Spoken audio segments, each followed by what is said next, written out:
Hola, ¿cómo estás? Aquí disfrutando una agradable taza de café eh, de madrugada prácticamente, ¿no? Es decir, no hay ruidos, la casa está tranquila, ni siquiera hay viento que moleste el micrófono, ni siquiera me tengo que poner un sombrero para evitar el sol sobre mi desnuda cabeza. Entonces, pues nada, vamos a conversar un rato sobre cosas interesantes. Tráete algo para tomar.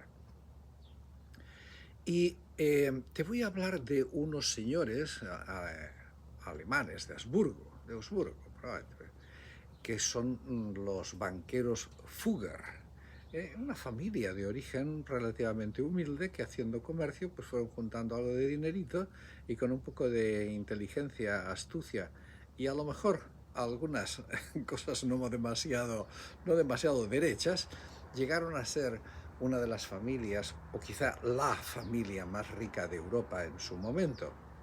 Y para mala suerte de ellos, y ya verás luego por qué te digo mala suerte, para mala suerte de ellos, esta familia, los Fugger, no sé si lo pronuncio bien, se deletrea Fugger, los Fugger estuvieron relacionados con la Casa de Austria de los famosos monarcas españoles, ¿no? Los Habsburgo. Y entonces, pues, se convirtieron en sus principales prestamistas, en sus principales financiadores, ¿no? Lo cual, pues, como te decía, fue una desgracia para ellos, porque luego no les pagaron. No les pagaron, en fin, dilataron pagos, cayeron en bancarrota, renegociación de la deuda, etcétera, etcétera. Con lo cual, los Fugger parece que lo pasaron bastante mal. Pero en el camino, pues también trataron de sacar tajada todo lo que quisieran, ¿no? Yo no sé, por ejemplo, si tú eres consciente de que en la historia de Latinoamérica, los Fugger, los banqueros alemanes, pues se les concedió, por decir así, la capacidad de explotar Venezuela, ¿no? Entonces los primeros que entraron por aquellas zonas en serio, ya en plan de sacarle, exprimirle el jugo, fueron los Fugger, con mercenarios españoles, castellanos o donde fuera, ¿no? Pero aparecieron ahí liderados por los Fugger, que eran los que estaban dispuestos a sacar todo el oro y todas las riquezas que pudieran, ¿no? Este es uno de los capítulos más sangrientos y más tristes de la de por sí sangrienta y triste historia del Imperio Español en América. Pero en fin, ahí está, ¿no? No se habla mucho de esto en la leyenda rosa. Los Fugger no son el personaje favorito de la leyenda rosa. Y es comprensible, ¿no? Porque quedan fatal. Y el rey Carlos V, el emperador Carlos V, queda fatal, fatal. Bien, pues ¿qué es lo que pasó? Pues lo que pasó es que el señor el jovencito Carlos I de España, pues tenía la ambición de ser también el emperador del imperio austrohúngaro, ¿no? Y bueno, pues entonces esto parece que no se conseguía mediante elecciones democráticas, sino que se conseguía consiguiendo el voto de los electores. Y los electores no te daban el voto por ser guapo, o por tener grandes dotes de oratoria, o por tener proyectos de gran interés social, sino que te daban el voto cuando ponías suficientes bolsas de oro, una buena cantidad de ducados o de escudos de oro sobre la mesa. Entonces, cuando tú llegabas ahí y decías, esta es mi fuerza política, ¡pam! Entonces, vale, perfecto, chaval, eres el nuevo emperador de la... Pero claro, porque ¿qué otros atributos podía demostrar un crío de 19 años? Yo quiero ser el emperador, y bueno, y yo también. Pues nada, dinerito. Y entonces, pues claro, esta fue una de las razones también por las que Carlos I empezó en España con muy mal pie, porque empezó diciendo, a ver, denme dinero que tengo que ir que voy a comprar mi imperio. Y claro, los castellanos pues así muy entusiasmados por coronar emperador a un mangajo, pues no estaban demasiado entusiasmados. Entonces, pues, en fin, los obligó de alguna manera a que soltaran la plata la plata y el oro, que todavía no había llegado en grandes cantidades desde América, pero en fin, algo había. Y Castilla estaba bien administrada en general, no estaba mal, tenía, tenía sus industrias y sus procesos productivos muy interesantes. Bueno, entonces este señor exprimió todo lo que pudo, pero no era suficiente, no era suficiente. Entonces tuvo que recurrir a la banca Fugger, que le dio una muy importante cantidad de dinero. A cambio de eso, pues la banca Fugger consiguió, por ejemplo, tener el monopolio del mercurio en las minas de Almadén, cosa que luego sería muy importante a la hora de sacar la plata del Potosí y de México. Y consiguió, en fin, muchas cosas, ya te digo, lo de Venezuela, en fin, consiguió una serie de privilegios, consiguió llevarse lo mejor de la economía castellana. Es decir, bueno, pues necesito exprimir, que es en el fondo lo mismo que hace el capitalismo en estos momentos, ¿no? Es decir, que van y le prestan dinero a un presidente de alguna república, que el pobre pues no tiene dónde caerse muerto.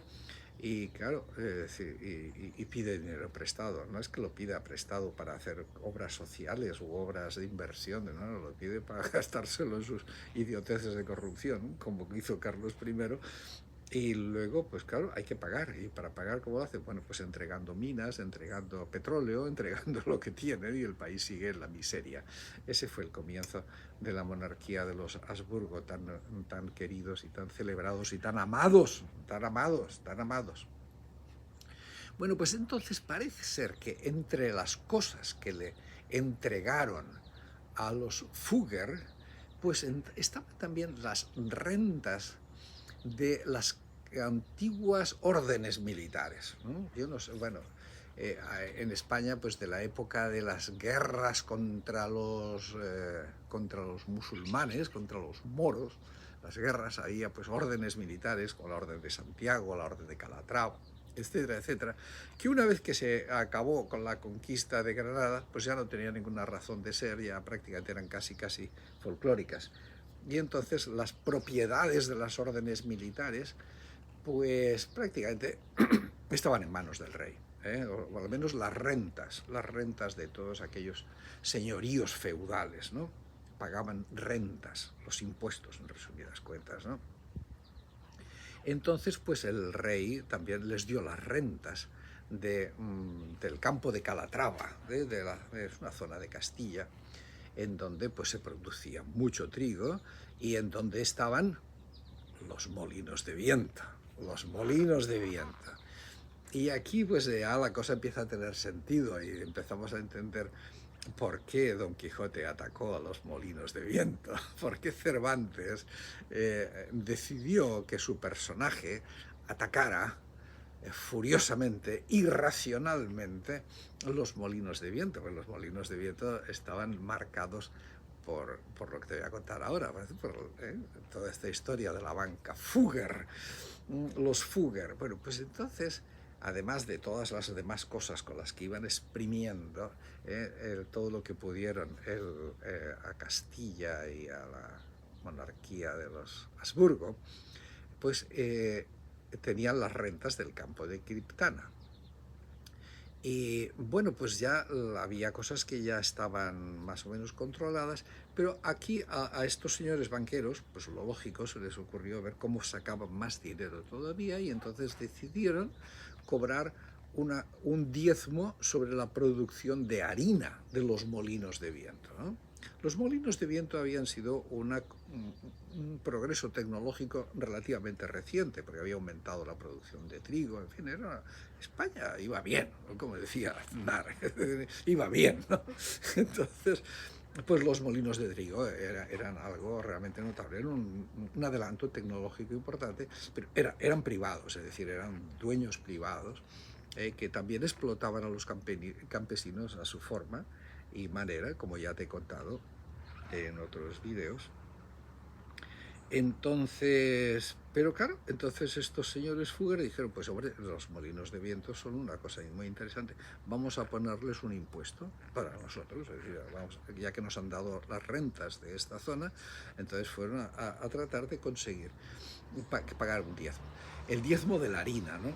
Y claro, el diezmo de la harina tenía una complicación, y es que ya los campesinos habían pagado un diezmo, el diezmo de la cosecha.